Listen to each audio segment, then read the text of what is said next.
शेतकऱ्याच्या ऊसाला भाव चांगला मिळावा याकरता केंद्र सरकार, राज्य सरकार सतत प्रयत्नशील तर आहेतच.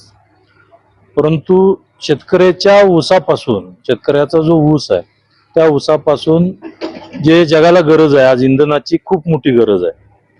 इंधन असेल किंवा आज प्राचीन पद्धत होती की ऊसापासून फक्त साखरच निघायची, परंतु आज ऊसापासून जे इंधन असेल, इथेनॉल असेल किंवा जे इंधनाचे सगळे सीएनजी गॅस असेल किंवा आता ऊसापासून म्हणजे जे बगॅस मिळतं, बगॅसपासून जे स्लज तयार होतो त्याच्यापासून डांबर सुद्धा तयार होतं. हे अशा पद्धतीच्या ऊसावर प्रक्रिया करून त्या ठिकाणी अनेक प्रकल्प आपल्या भारतामध्ये येऊ लागलेत.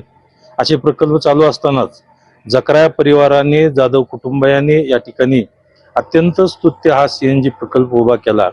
एक नाविन्यपूर्ण म्हणजे खऱ्या अर्थाने एवढा मोठा प्रकल्प उभा करून त्या ठिकाणी या प्रकल्पाची अजून ट्रायल एरर चालू आहे, परंतु मोठ्या प्रमाणात धाडस करून एवढा मोठा प्रकल्प डिस्टिलरी एवढ्या मोठ्या प्रमाणात उभा करून त्यामध्ये सीएनजी असेल, इथेनॉल असेल, ईएनए असेल किंवा ज्यूस टू इथेनॉल असेल किंवा BAV टू इथेनॉल असेल, मोलॅसिसच्या दोन्ही प्रकारापासून इथेनॉल करण्याची प्रक्रिया असेल किंवा त्या प्रक्रियेतून परत सीएनजी, हा प्रकल्प सुद्धा अत्यंत चांगला प्रकल्प आहे.